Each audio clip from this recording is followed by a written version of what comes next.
Hello, Popoki here. Welcome to another quick Prismatic Hunter build video. Today it is going to be focusing on the Gifted Conviction exotic chestplate, and the focus of the build is combining the usefulness of Gyrfalcon's hauberk with the exotic perk of Omnioculus. So Gyrfalcons, you get volatile rounds, it procs Stylus Executioner, go back invisible, and that loops it. Omnioculus gives you a 50% damage resistance whenever you're invisible, so we are going to be using Gifted Conviction to get both of these perks at the same time, with no real drawback. So Gifted Conviction gives arc bouncing projectiles on Ascension and Tempest Strike, which is not crazy. We're not going to be focusing on that, but it will be in the build. The main focus is the damage resistance that it grants you when you jolt an enemy nearby. Now, when it says nearby, it's actually pretty, lax on that. You don't have to be too close to the enemies, but, close enough. The main star of this build is Stylish Executioner, just like Gyrfalcon's is on Void, because Stylish on Prismatic can be procced from any debuff. Any. And we are going to be using Jolt. So we get the 50% DR from the Gifted Conviction chestplate, and every kill is going to make us invisible at the same time, and every multi-kill is going to give us Restoration.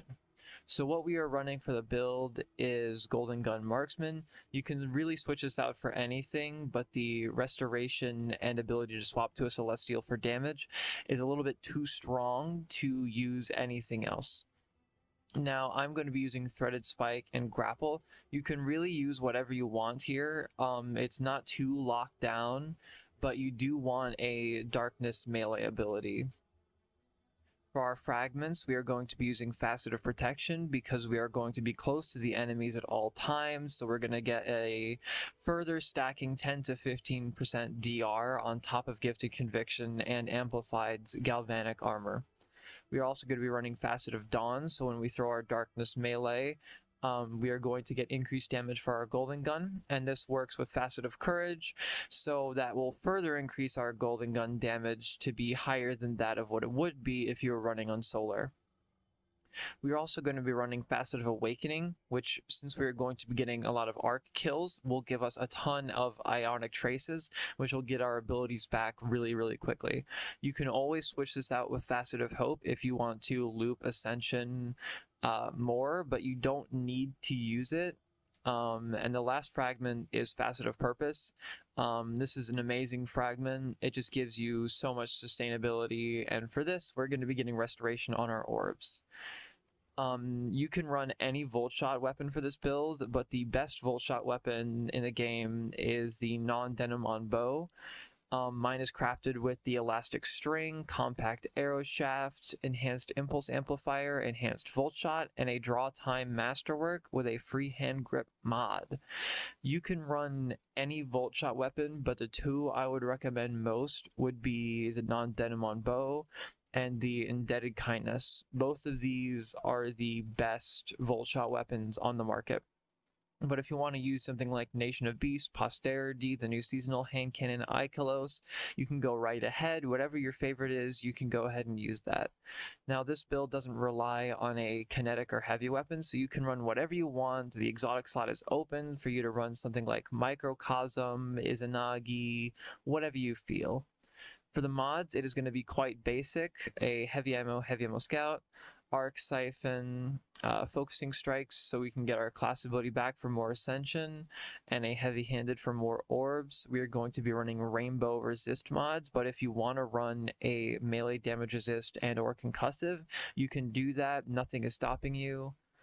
For our boots, we're going to use recuperation to help our restoration keep us alive, and 2 scabs for our special and heavy weapons. For our cloak, we're going to be using Special Finisher, Proximity Ward, and Reaper. I don't even know if Special Finisher works this build, but if you're using Indebted Kindness, you definitely need this to keep its ammo up at all times. The fashion of the build is right here.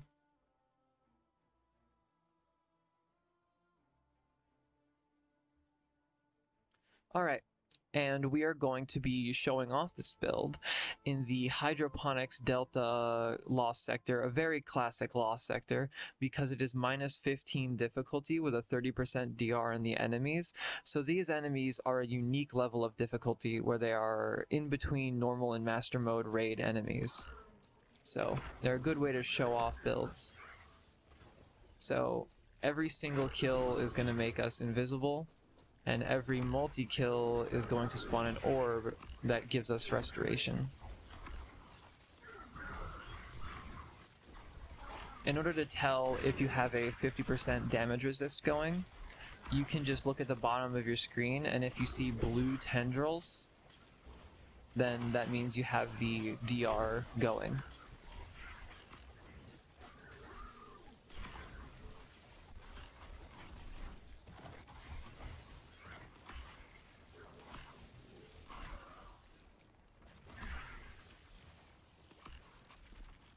Yeah, this build is very malleable, very simple. I use it in the Master of Salvation's Edge raid when I'm doing the challenges. It's very good for that. But I would not recommend using it in something like Grandmaster Nightfall, because it requires killing a lot of enemies, and you are going to be doing that in a Grandmaster, but not to the same lethality as any lower difficulty. For a GM, I would recommend my prior build you can find on my channel with Hoyle.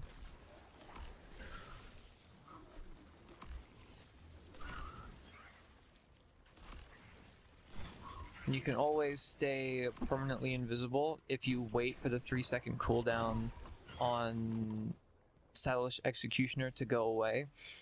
So if I kill an enemy here, kill, now I'm invisible. If I just wait the 3 seconds, I kill another enemy, I'm invisible again. Get an Ionic Trace, get my abilities up, doing good. So you can stay practically invisible forever while getting big jolt ad clear from any range. Yeah, it's very good.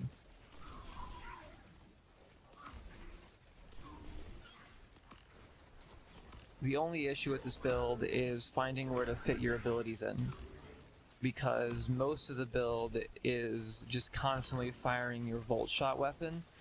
Finding a way to add abilities into the mix is a bit difficult, but I would say just use them when there's a big crowd. Very simple.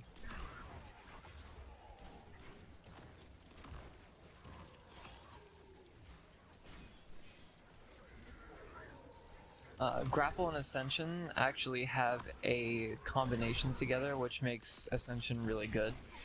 So Ascension goes over a little short radius around you, but if you grapple and mid-grapple you activate Ascension, you will go really fast forward and you can cover a large, like, vertical strip in front of you.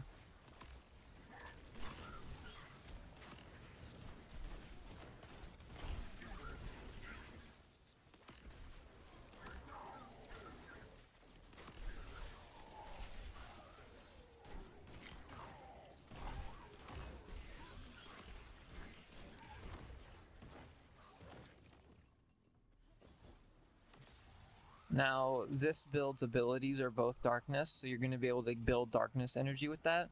At the same time, most of your damage is going to come from Jolt, so you're going to be getting your Transcendence bar back really quickly. So I guess I'll just use that now. With Threaded Spike, whenever you catch it, it gives you even more energy when you're in Transcendence, which allows you to very easily spam your melee ability, which you could only kinda do with the stasis melee sometimes. But I'd say Threaded Spike is the best melee for utilizing Transcendence.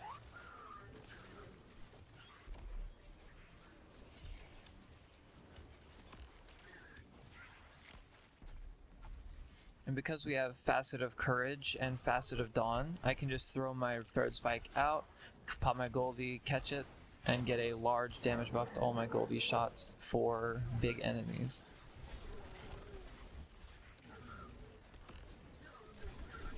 Now I'm going to go invisible constantly, keep making orbs, and doing good ag clear. So yeah, that's the build. Very quick build here. I would use this in pretty much any content that's not Grandmaster because you need some good enemy density. I will be running this in the next solo flawless dungeon because it takes two exotics that are really strong for doing stuff alone and puts them together, and it's really simple. If you like this build or you want to use it, I will have a dim link in the description. And if you truly like this build and this video, please do subscribe and like and leave any comment.